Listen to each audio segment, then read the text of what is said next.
Merci pour cette préparation, parce que c'est favorable là, pour arriver sur l'estrade avec de tels chants qui nous préparent.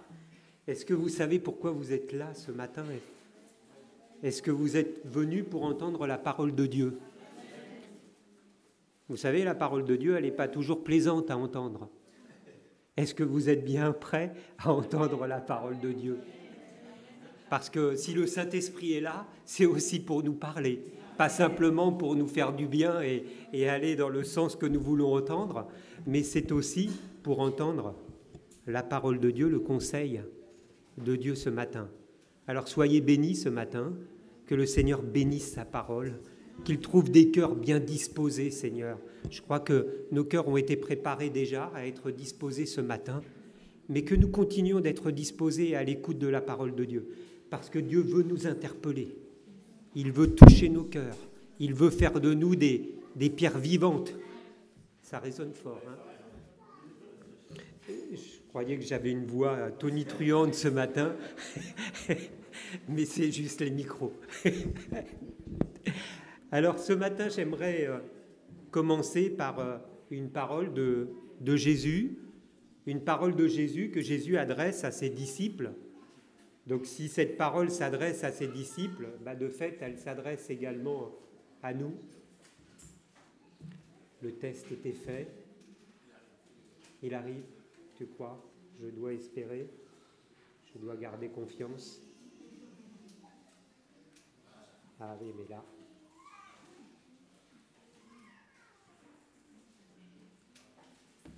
On va commencer par cette parole que Jésus a adressée à ses disciples. Si elle s'adresse à ses disciples, c'est donc qu'elle s'adresse à nous encore aujourd'hui.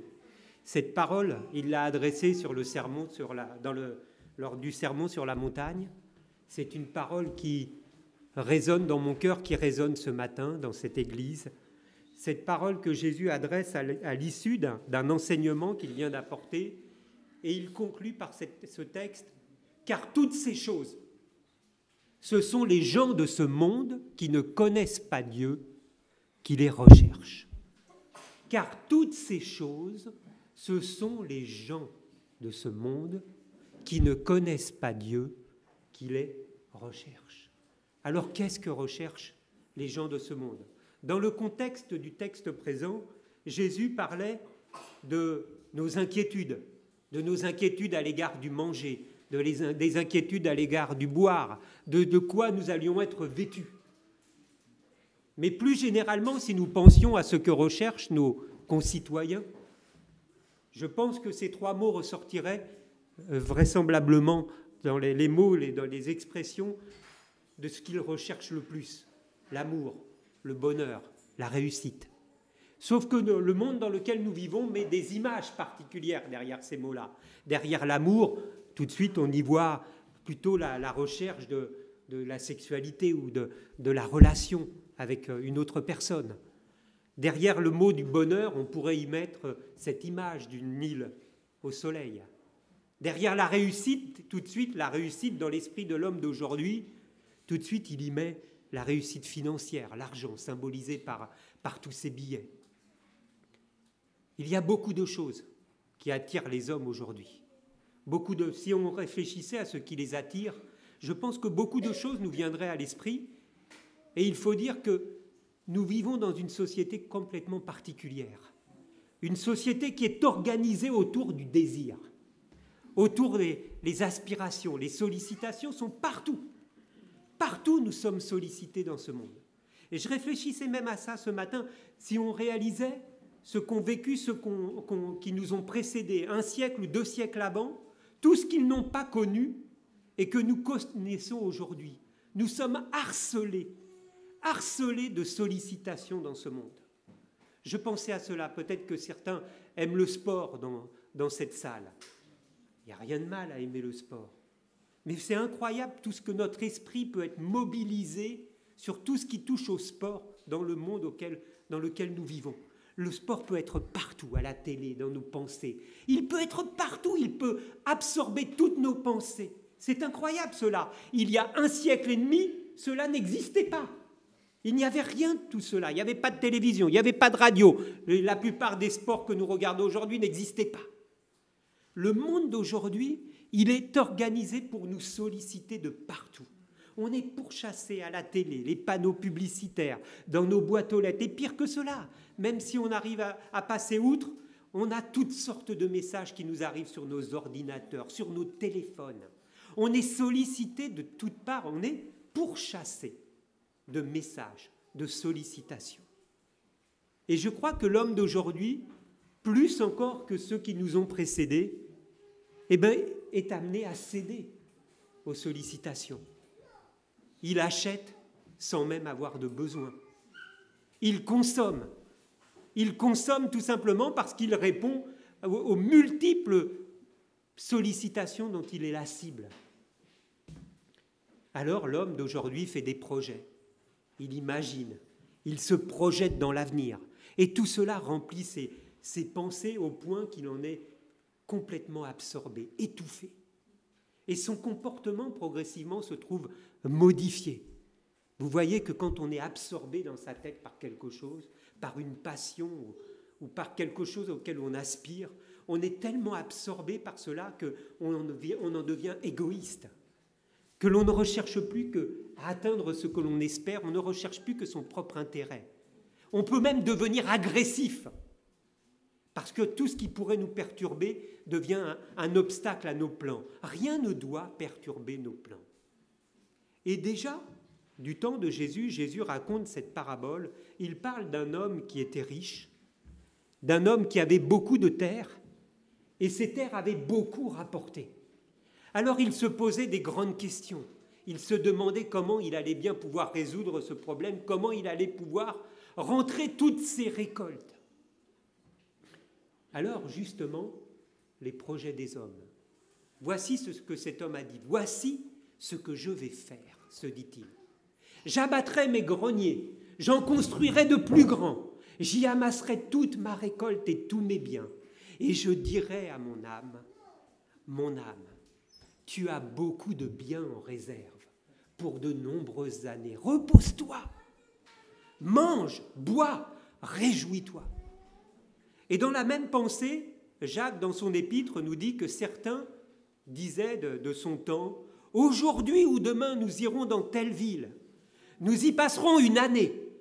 Nous y ferons des affaires et nous y gagnerons de l'argent. » Les hommes font des projets.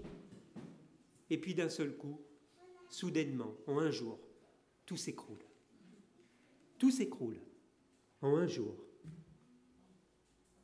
C'est Jésus qui continue dans sa parabole, c'est Dieu qui s'adresse à cet homme qui avait fait tous ses projets, mais Dieu lui dit, pauvre fou, insensé, homme dépourvu de sens, cette nuit même ton âme te sera redemandée, et ce que tu as préparé, pour qui cela sera-t-il ?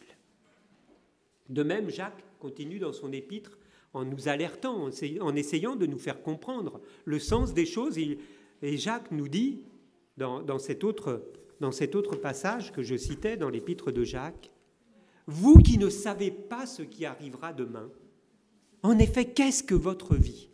C'est une vapeur qui paraît pour un instant et qui disparaît ensuite.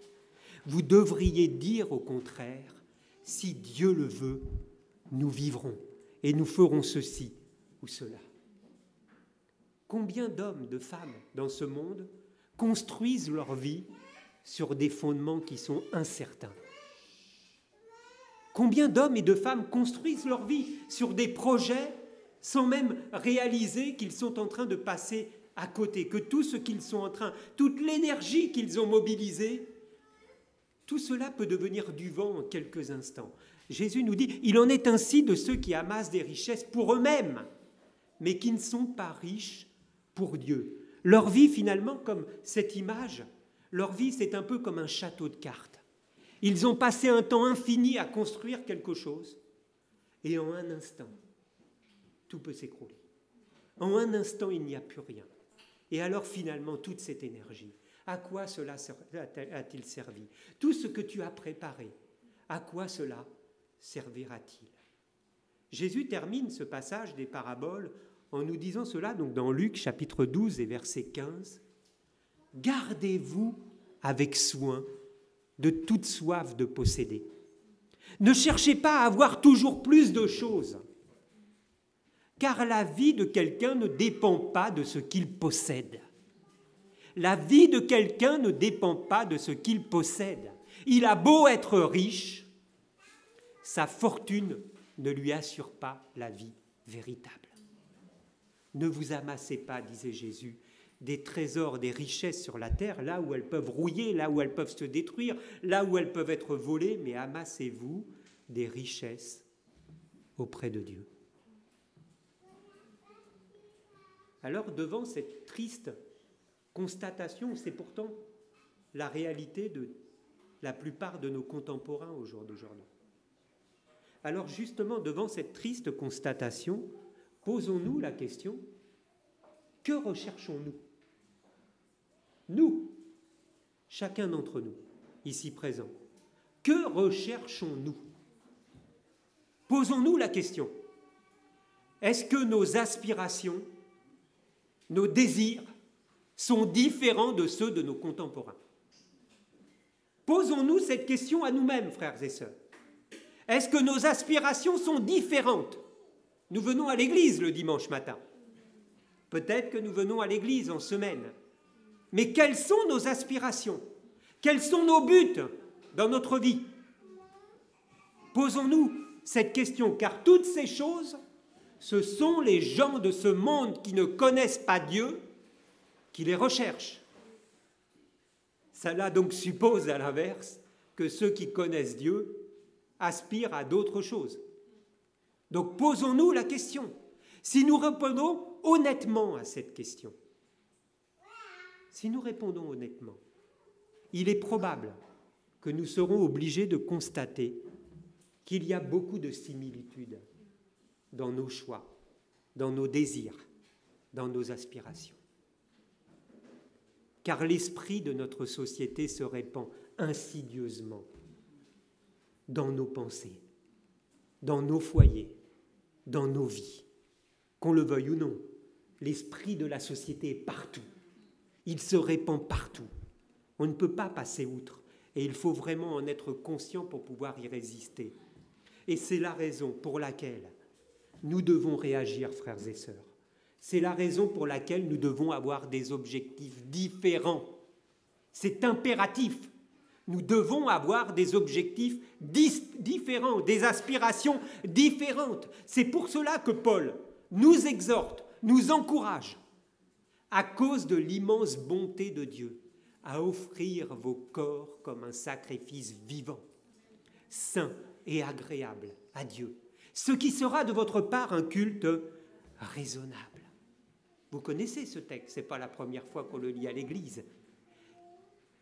Paul nous encourage à offrir nos corps, nos vies, notre être tout entier, nos forces, nos facultés, de les offrir et de les mettre au service de Dieu. C'est ce à quoi nous sommes appelés, enfants de Dieu, chrétiens comme nous sommes. Nous sommes appelés à offrir nos corps, nos facultés au service du Seigneur. Il n'y a pas d'autre but à avoir dans la vie que celle-là. Notre but n'est pas de savoir qu'est-ce que nous allons posséder. Notre but n'est pas de savoir où nous allons passer nos prochaines vacances. Le but n'est pas de savoir qui va gagner ce soir dans le match de football. Qu'est-ce que Dieu en a à faire ? Qu'est-ce que cela va changer dans notre vie ? Qu'est-ce que cela va apporter de plus dans notre vie ? Est-ce que nous allons apporter quelque chose de différent en consacrant nos pensées, nos aspirations, notre énergie à cela ? Le Seigneur nous a sauvés pour que nous lui offrions nos forces. Lui, il a donné sa vie. Il a abandonné sa gloire. Il est descendu sur terre. Il est mort à la croix. Il a subi cette souffrance à notre place. Il a porté nos péchés. C'est sur lui qu'est tombé et c'est lui qui a été frappé à notre place. Non pas pour que nous continuions à faire notre vie comme tous ceux qui sont autour de nous. Je vous exhorte. Et Paul continue. Ne vous conformez pas au monde actuel, mais soyez transformés par le renouvellement de l'intelligence, afin que vous discerniez quelle est la volonté de Dieu, ce qui est bon et parfait. Ne vous laissez pas modeler par l'esprit de ce monde. Ne vous conformez pas, ne vous laissez pas modeler. Ne vous coulez pas dans le moule, de sorte qu'on ne puisse même plus faire la différence entre un chrétien et un non-chrétien. Parce que nous aspirons et que notre esprit est tellement mobilisé aux mêmes choses que ceux de ce monde. Paul nous dit déjà de son temps, ne vous conformez pas, ne rentrez pas dans ce moule, mais soyez transformés. Mais soyez transformés. Le ton est dur, c'est une exhortation, c'est une supplication. Le ton est important, il est grave. Ne vous conformez pas à l'état d'esprit de cette société. Ce n'est pas la volonté de Dieu. Ce n'est pas la volonté de Dieu. Il faut bien que nous en ayons conscience. Ce n'est pas la volonté de Dieu pour nous, pour nos vies. Dieu ne nous a pas sauvés pour que nous fassions comme les autres. Ne vous conformez pas. Notre intelligence doit être renouvelée. Elle doit être renouvelée. C'est l'œuvre du Saint-Esprit. Si le Saint-Esprit a été placé en nous, ce n'est pas juste pour que nous nous réjouissions le dimanche matin. C'est pour nous transformer. C'est pour renouveler notre intelligence, renouveler notre façon de voir les choses. C'est l'œuvre du Saint-Esprit. Et le Saint-Esprit fait cette œuvre au travers de la parole de Dieu. Nous avons besoin d'entendre cette parole et le Saint-Esprit transforme nos cœurs, transforme nos pensées, transforme notre façon de voir les choses. Dans la mesure où nous lisons cette parole, dans la mesure où nous écoutons cette parole, et dans la mesure où nous nous laissons interpeller par cette parole, parce que nous pouvons l'écouter, nous pouvons même la lire. Mais encore faut-il que nous nous laissions interpeller par ce que l'Esprit met dans notre cœur et que nous acceptions la pensée de Dieu. C'est pour cela, ce matin, nous sommes en train d'écouter la parole de Dieu. Encore faut-il que nous soyons prêts à être interpellés, à accepter ce que le Seigneur veut nous dire. Car tout cela a un but. Le but est écrit ici. Le but, c'est de discerner la volonté de Dieu. Le but, c'est que nos vies permettent de plaire à Dieu, que nous ayons des vies qui puissent plaire à notre Seigneur, des vies qui puissent lui être agréables, avoir une vie et des attitudes qui rendent gloire à Dieu, avoir une vie et des attitudes qui rendent gloire à Dieu. Le but de notre vie doit être complètement différent de celui que recherchent nos contemporains. Nous savons ce qu'ils recherchent. Il suffit de regarder autour de nous, il suffit d'ouvrir les yeux, il suffit de regarder quelles sont les sollicitations pour savoir ce qu'ils recherchent. Le but de notre vie doit être complètement différent. Nous devons en avoir conscience. Au point que Paul peut dire ici, « Je vous exhorte à offrir vos corps, vos vies, comme un sacrifice vivant. » Et ce n'est pas une folie. Paul nous dit simplement, ce sera de votre part un culte raisonnable. Croyons pas qu'on a fait quelque chose d'incroyable. On a simplement fait ce que Dieu attend de nous. Lui offrir nos vies, nos forces, nos facultés, pour que sa gloire puisse être manifestée et que d'autres puissent être sauvés à leur tour, pour que d'autres puissent entendre la parole de Dieu.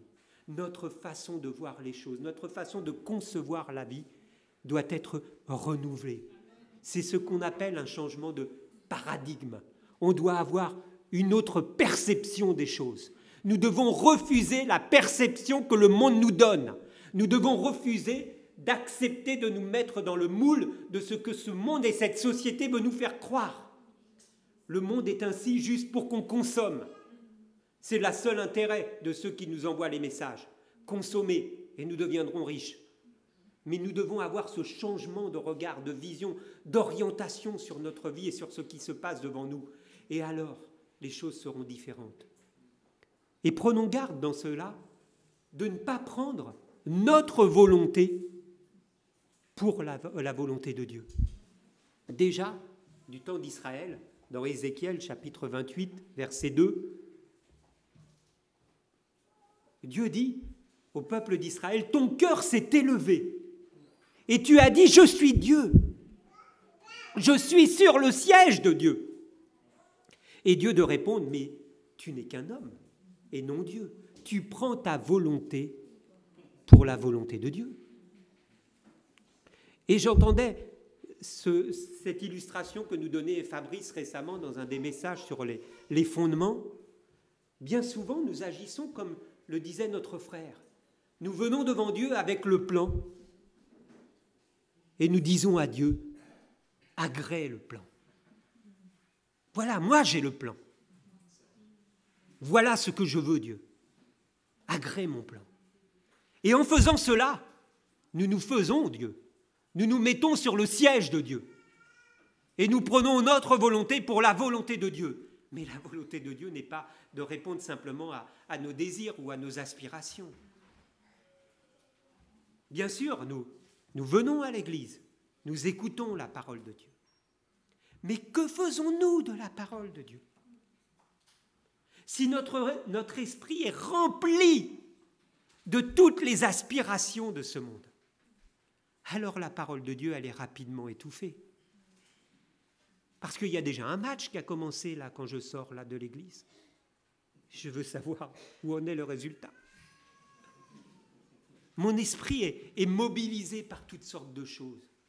Lorsque mon esprit est mobilisé par toutes ces aspirations, alors la parole de Dieu, elle est rapidement étouffée. Ou faute de temps, faute de consécration, elle n'arrive pas à prendre racine. Alors que Jésus nous prévient. Jésus nous a prévenus au travers de la parabole de la maison. Nous connaissons bien cette image qui a été reprise très fréquemment au travers d'images, de sketchs. Jésus reprend cette image pour nous dire que si nous ne mettons pas en pratique ce qu'il dit, notre vie est comme une maison construite sur le sable.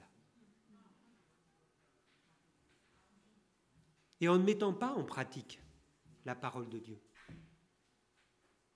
en ne cherchant pas à mettre en application la volonté de Dieu dans nos vies, notre vie n'est pas très différente de celle de nos concitoyens. Qu'y a-t-il de différent? Le fait que nous venions le dimanche à l'église? Oui, bien sûr, c'est une bonne chose, tant mieux. Mais enfin, c'est pas ça qui va faire la différence. Ce qui fera la différence, c'est que nous mettons en pratique la parole de Dieu. C'est en cela que nous serons différents. C'est en cela que nos buts seront différents. C'est en cela que nos aspirations seront différentes. Et nous savons que si nous ne mettons pas en pratique la parole de Dieu, nous savons quelle est la fin de cela. La maison s'écroule, à l'image du château de cartes. Elle s'écroule aussi vite que le château de cartes que nous avons vu tout à l'heure. Par contre, celui qui se met au service du Seigneur, celui qui est conscient de la valeur des conseils de Dieu, qui est conscient de la valeur de sa parole, le psalmiste nous dit, celui-là, il se presse, il se hâte, il ne diffère point d'observer la parole. Voyez la différence, celui qui a à cœur, qui a compris que cette parole, elle est riche, qu'il est au service de son Dieu, pas simplement au travers de quelques paroles que nous prononçons ici. Celui qui est conscient que sa vie est au service de Dieu, et bien celui-là, il est prompt à répondre, il se presse de répondre, il met en pratique ce qu'il vient d'entendre et le conseil de Dieu. L'amour de ce monde n'amène que des désillusions, frères et sœurs. Alors nous avons un choix de vie à faire. Nous avons un choix de vie à faire et à s'y tenir avec persévérance et avec discipline. C'est ce que nous dit le Seigneur dans ce passage. Cherchez premièrement le royaume et la justice de Dieu, et toutes ces choses vous seront données par-dessus. Cherchez premièrement, et Dieu remplira notre vie de richesses que nous n'avions même pas imaginées. Peut-être pas celles auxquelles nous aspirons au jour d'aujourd'hui, mais Dieu va remplir notre vie. Il va remplir notre vie de richesses auxquelles nous n'aurions même pas pu imaginer. Alors au contraire, amassons-nous des trésors dans le ciel. Amassons-nous des trésors auprès du Seigneur. Parce que les sollicitations de ce monde sont un leurre, frères et sœurs. Le diable a cherché à attirer Jésus de la même façon. Il a cherché à l'attirer sur ce même chemin. Mais Jésus a résisté. Il a tenu bon par amour pour le Père. Par contre, lorsqu'on recherche la pensée de l'Esprit, lorsqu'on cherche à obéir à ses directives, alors elles nous conduisent dans la vie véritable. Elles nous conduisent à la paix. Si nous recherchons premièrement, si nous recherchons la volonté de Dieu, si nous recherchons sa présence, sa communion, alors nous marcherons de progrès en progrès. Et les promesses de Dieu sont là comme un appui ferme pour chacun d'entre nous. C'est ce texte qu'a lu tout à l'heure Sylvie en introduction de la Sainte Seine. Une promesse merveilleuse. Heureux l'homme qui trouve son plaisir dans quoi ? Dans la loi de l'Éternel, dans les conseils de Dieu, en réalisant que cette parole est puissante, que cette parole est vivante, que cette parole est efficace, qu'elle peut transformer sa vie, qu'elle va transformer les vies, qu'elle va transformer les cœurs. Heureux l'homme qui trouve son plaisir dans la loi de l'Éternel et qui la médite jour et nuit. Elle est constamment devant ses yeux. Il est comme un arbre planté près d'un courant d'eau qui donne son fruit en sa saison et dont le feuillage ne se flétrit point. Tout ce qu'il fait lui réussit. Ailleurs, dans un autre psaume, le psaume 16, le psalmiste nous dit que celui qui a dans son cœur qui dit « Je bénis l'Éternel, mon conseiller, j'ai constamment l'Éternel sous mes yeux. » Et alors le résultat de cela, c'est que son cœur est dans la joie, son esprit est dans l'allégresse, son cœur repose dans la sécurité. Les bienfaits attachés à la parole de Dieu sont véritablement réels. C'est cette communion avec le Seigneur. Les bienfaits sont réels, ils sont puissants, ils sont nombreux. La parole de Dieu est remplie de toutes ces choses, de toutes ces promesses. Mais pour cela, il nous faut payer le prix. Il nous faut rechercher premièrement. Il nous faut rechercher premièrement le royaume de Dieu et de ne pas nous conformer à l'état d'esprit du monde actuel, mais de rechercher la volonté de Dieu pour nos vies, chaque jour, jour après jour. Nous avons des exemples de cela. Saul de Tarse. Saul de Tarse a compris cela. Cet homme avait un projet de vie devant lui qui était tout tracé. Il pouvait s'attendre à monter dans l'échelle sociale. Tout était préparé pour lui. Cet homme était brillant, il était intelligent, il était zélé. Il était prêt à y mettre toute l'énergie pour atteindre ce à quoi il aspirait, ce qui allait lui faire monter dans l'échelle. Il avait tout cela devant lui. Ça allait devenir un homme important, Saul de Tarse. Mais lorsqu'il a rencontré Jésus, il a réalisé. Il a réalisé les richesses qu'il y avait en Jésus. Et alors toutes ces choses qui pouvaient être un obstacle dans sa vie, toutes ces choses auxquelles aspirent nos contemporains, il a compris que cela allait devenir un obstacle dans sa marche avec Dieu, que cela allait l'empêcher d'avancer. Alors toutes ces choses, il les a regardées comme de la boue. Il les a abandonnées. Il les a mis de côté. Toutes ces choses-là, il ne s'en est plus occupé pour se consacrer, pour offrir sa vie au Seigneur. Croyez-vous qu'il en ait été blessé ? Parce que des fois, nous avons tellement peur de donner, de céder quelque chose au Seigneur. Croyez-vous qu'il en ait été blessé d'avoir abandonné cela ? Croyez-vous qu'il en ait été meurtri ? Qu'il en ait été affecté ? Croyez-vous que sa vie a été moins remplie et moins heureuse en ayant abandonné ces choses-là ? Paul a vécu avec le bonheur d'être dans la volonté de Dieu. Paul a vécu en ayant connu profondément l'amour de Dieu à son égard. Paul a vécu en manifestant l'amour de Dieu auprès de tous ceux qu'il rencontrait. Il était comme un père pour tous ceux qu'il a rencontrés de ville en ville, dans tous ses voyages. Paul était un homme riche. Il a obtenu toutes sortes de richesses. Il a obtenu la couronne. Il a remporté le prix. Cet homme a connu l'amour. Cet homme a connu le bonheur. Cet homme a connu les richesses. Peut-être pas celles que ce monde nous propose, mais il a expérimenté toutes ces choses-là. Parce qu'un jour, il a fait un choix. Il courait pour remporter le prix. Et il était capable de traiter durement son corps pour y parvenir. Il faisait preuve de persévérance et de discipline. Et vous lisez peut-être des biographies de personnages qui ont été importants dans l'Église, dans l'œuvre de Dieu, vous remarquerez que tous ces hommes et ces femmes remarquables ont tous fait la même expérience. Ils n'étaient pas meilleurs que nous. Ils n'étaient pas meilleurs que nous. J'en citerai un ce matin. Georges Müller, un Allemand qui a vécu au XIXe siècle. Cet homme, ce jeune homme, était égoïste. C'était un menteur. C'était un voleur. Il volait dans sa propre famille l'argent pour aller jouer. C'était un voleur, un menteur. Et puis un jour, cet homme a fait une véritable rencontre avec Dieu. Et à partir de là, il a eu cette conversion, ce demi-tour. Il a radicalement changé sa vie. Il a décidé de consacrer sa vie à mettre en pratique la parole de Dieu.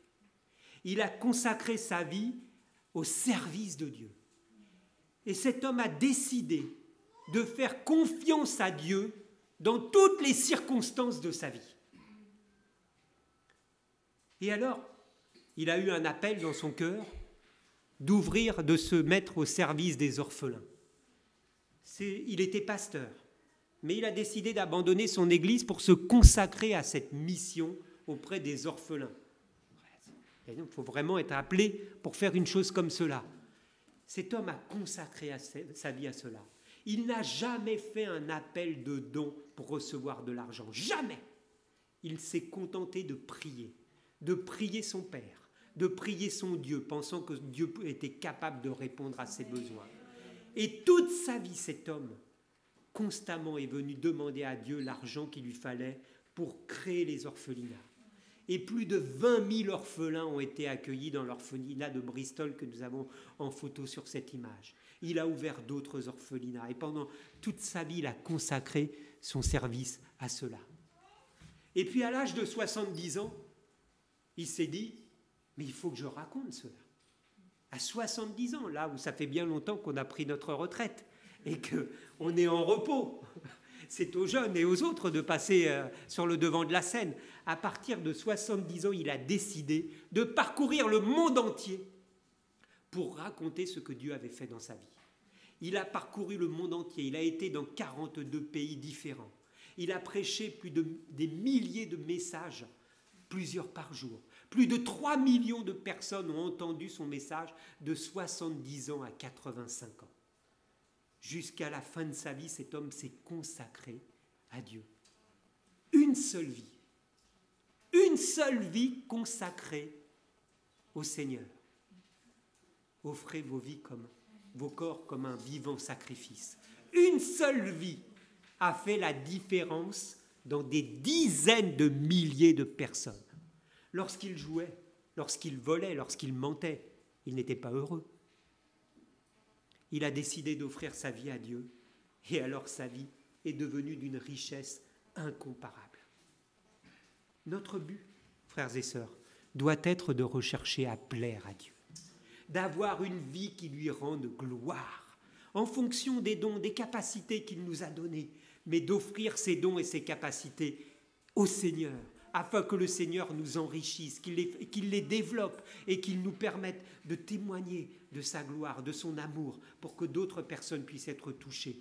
Notre vie doit être de rechercher de plaire au Seigneur. Désormais, comme le dit la parole de Dieu, nous ne vivons plus pour nous-mêmes. Nous ne devons plus vivre pour nous-mêmes, mais nous devons vivre pour celui qui est mort et ressuscité pour nous. Cela nécessite de rechercher à être dans la volonté de Dieu. Cela nécessite d'être dans les plans de Dieu pour notre vie. Alors j'aimerais terminer par ce texte de la parole de Dieu qu'on trouve dans l'Épître aux Hébreux, chapitre 6, versets 10 à 12. Dieu n'est pas injuste. Il ne peut pas oublier ce que vous avez fait, ce que vous faites, ni l'amour que vous avez montré pour lui. Vous avez montré cet amour autrefois en servant d'autres chrétiens, et vous le faites encore maintenant. Nous désirons que chacun de vous fasse preuve du même zèle pour conserver jusqu'à la fin une pleine espérance, afin que vous ne vous relâchiez point, mais que vous imitiez ceux qui, par la foi et la persévérance, héritent des promesses. Nous avons tout ici. La reconnaissance de Dieu, l'amour de Dieu, la fidélité de Dieu, mais l'espérance, le travail pour son œuvre. cette espérance que nous avons dans notre cœur et qui nous permettront, en marchant dans cette voie, d'hériter les promesses, de nous retrouver récompensés dans le ciel avec le Seigneur. Il n'est pas trop tard, frères et sœurs. Il n'est pas trop tard pour changer notre regard sur notre vie. Il n'est pas trop tard pour nous engager dans la carrière qui nous est ouverte et de courir avec persévérance dans cette carrière. Il n'est pas trop tard pour faire la différence. Il n'est pas trop tard. Réalisons qu'est-ce que nous faisons de notre vie. Réalisons ce que le Seigneur attend de chacun d'entre nous. Pas simplement collectivement, mais chacune de nos vies. Qu'est-ce que nous faisons de notre vie pour le Seigneur? Réalisons cela, frères et sœurs. Que cette parole puisse toucher notre cœur, qu'elle puisse nous interpeller, parce que c'est la parole de Dieu. C'est ce que Dieu attend. Réalisons bien cela, car toutes ces choses, ce sont ceux qui ne connaissent pas Dieu qui les recherchent. Ce n'est pas cela que nous voulons apporter au Seigneur. Ce n'est pas cela qu'il faudra apporter au Seigneur. Il faudra apporter au Seigneur autre chose. Que nous puissions vraiment engager nos vies au service du Seigneur. Amen. Je veux te bénir, Seigneur. Je veux te louer pour ta parole. Et te prier, Seigneur mon Dieu, afin que cette parole, nous la prenons avec sérieux, en réalisant, Seigneur, que nous sommes dans ta présence, Seigneur. Chacun pour notre part, Seigneur, nous devons nous placer devant ta parole. Cette parole qui est vivante, qui est puissante, cette parole qui peut transformer nos vies, cette parole qui peut nous montrer que nous sommes sur un mauvais chemin et que nous devons prendre une autre direction, que nous devons abandonner certaines choses pour nous consacrer à toi. Nous sommes là devant toi, Seigneur. Veuille toucher nos cœurs et une vie simplement, Seigneur, qui se consacre à toi. Cela peut être quelque chose de complètement différent, Seigneur, même pour cette ville, pour cette église. Manifeste-toi, mon Dieu, dans le nom de Jésus. Amen.